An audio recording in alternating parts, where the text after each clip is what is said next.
How are we, YouTube? So I thought today I'd do a little video, a bit of a like rig walk around, I guess, of my 90, which I do a fair bit of I've done a fair bit of overlanding in, do a fair bit of travelling in it, and have done over the years.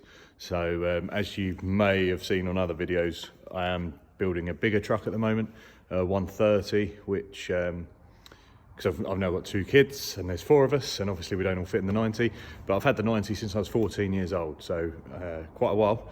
And when I brought it, it was a totally standard 2.5 naturally aspirated diesel. So it's a 1986, I think it is, on a C-Reg.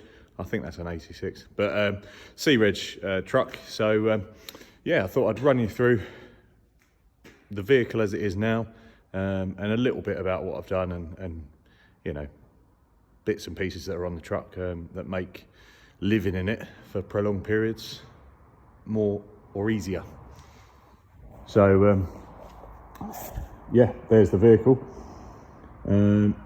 So as you again may well know, she's running the Land Rover, or the BMW M57 diesel engine, which is also found in the Range Rover L322. But yeah, like I say, I won't focus too much on everything in detail, because otherwise the video will go on for ages. But it's just really a brief overlook of the truck, and then if there's anything else you want to know, or you know, any specific parts or bits and pieces, then yeah, give us a shout and I'll do another video on it. So lights, we've got LEDs, LED light conversion. These were cheap Chinese ones. They are fantastic for the money. I think they're 80 quid. I've got much more expensive ones on another vehicle that was 700-800 quid, and these are pretty decent. It's got the Y-pack LED conversion there, and then lasers up the top there, which these are unbelievable.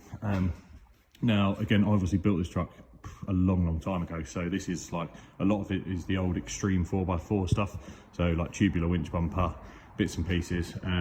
Now when I built the truck, or when I was building it, it wasn't really for overlanding as such, so it's kind of developed over the years. Obviously I've had it an awful long time. When I first brought it, I just wanted this big monster truck, and you know, I had massive 35-inch tires on it and huge suspension and what have you, and it's kind of slowly changed to my needs really. But yeah, so roll cage, got my high lift jack on the roll cage, big snorkel for the engine, that's all watertight in there.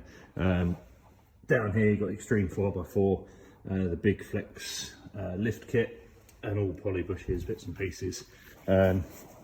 Interior wise, Exmoor trim seats. We've got so things to make it a little nicer when you're living in it. So we've got a diesel heater in here, and this has got a switch or a valve, whatever you want to call it really. So this switches it from in the cab, and if you turn that to R, it takes it up to the roof tent. That's all controlled over there by a little thermostat next to the driver's passenger seat. Then we've got 240 inverter, which is really good, iPads, bits and pieces, my stereo and bits up the top here. And then in the vehicle, Mantech cubby box, lockable cubby box, loads of Carlin switches, which I wouldn't do again in the same fashion, because I think it just looks a bit ridiculous, but equally they do all have a purpose. Truck's got an onboard compressor, and it's got front and rear locking diffs. We've also got an air tank on board, which you can plug air tools in, different bits and pieces. So she's done 148,000 miles. Which, yeah, I think I brought her with 70k when I was about 14 years old, so it's done a fair bit of mileage. Just down here, these are my outlets for my airline, and I've got another one over on the passenger side, so I can get to all 4 wheels or tyres should I need to, and it also runs like a ratchet spanner. So my roof tent's up top there. That's obviously where all the sleep. We've got steps to get in, and then the tent itself. Just there is the outlet for my diesel heater, and then I've got a little LED light in there, which is controlled from the dash downstairs, and there's a little switch to turn it off at night time. Obviously these bungees aren't normally there when you're sleeping in it, they're just there to help tie the sides in when you break it down. So rear of the vehicle, obviously I've literally just got back from Wales, so it is dirty. you just have to excuse the mess really. But up top we've got an LED camping light, really, again controlled by the dash, and then we've got LED reversing lights which are much brighter for when you're trying to reverse off-road at night time. Roll cage wraps around at the rear, and my spare wheel carrier is incorporated into my roll cage, so makes life a lot easier carrying, you know, your wheel and other bits and pieces. In the back here we've got a pull-out rear drawer which just has a lot of stuff, easy access stuff. Airline here, this bit here, and I just have my spares in there, a couple of like breakfast bowls and bits and pieces. Like I say, this has just got back from a trip, so it is literally still got stuff in. ARB fridge, which again, I've had this fridge for donkey's years, literally probably since 2010. It's been fantastic, never really let me down, touch wood. So yeah, all good.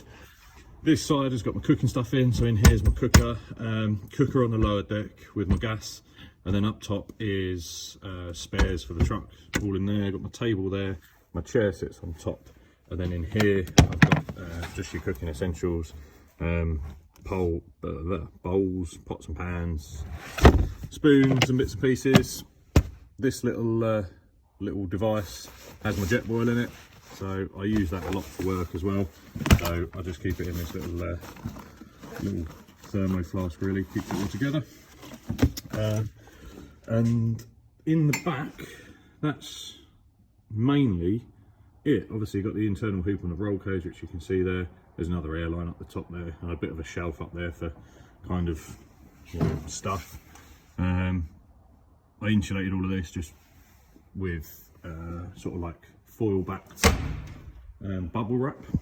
And then on the side here we've got a Hannibal awning, and the truck is running on Wrangler mud terrain tyres on Wolf rims. So in a snapshot, that is that's the 90 that I've done a lot of travelling in. And like I say, just come back from Wales, had a week, just over a week up in Wales, doing various green lanes and playing around in all the water and bits and pieces that was up there. It was a very wet week and weekend. And one of the other points just to pick up is I always bring the truck in the barn after a trip like that, just to open up the roof tent, get it all aired out, because otherwise you'll get damp in there and it'll go mouldy, and it'll just, the next time you open it, it'll be awful. So worth doing. And obviously if you haven't got a place like this to open it up, it's always worth, on a nice, you know, we've had some nice cold day, albeit they're cold, but the sun's been out, nice days recently, just get it opened up on the driveway, just to let the vehicle air itself out, really. So yeah, any questions on the 90, let me know. And another interesting one, so we may have another vehicle joining the family, another Land Rover Defender. So we've got a 130 that we're converting at the moment, which I'll do another rig walk around on that in its current state. But I'm also looking at getting a 110, now purely because the trip I've just done to Wales, the 130 would have definitely been too big to get down some of the lanes.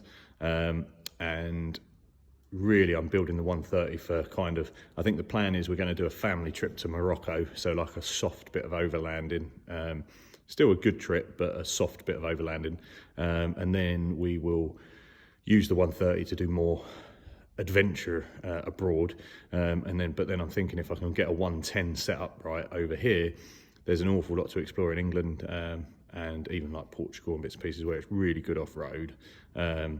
But equally, I need more space than what's in the 90, really. So yeah, stay tuned for potentially a new vehicle joining the family. But yeah, any questions, as always, drop them in the comments and I'll do my best to answer. Have a good one. Cheers, guys.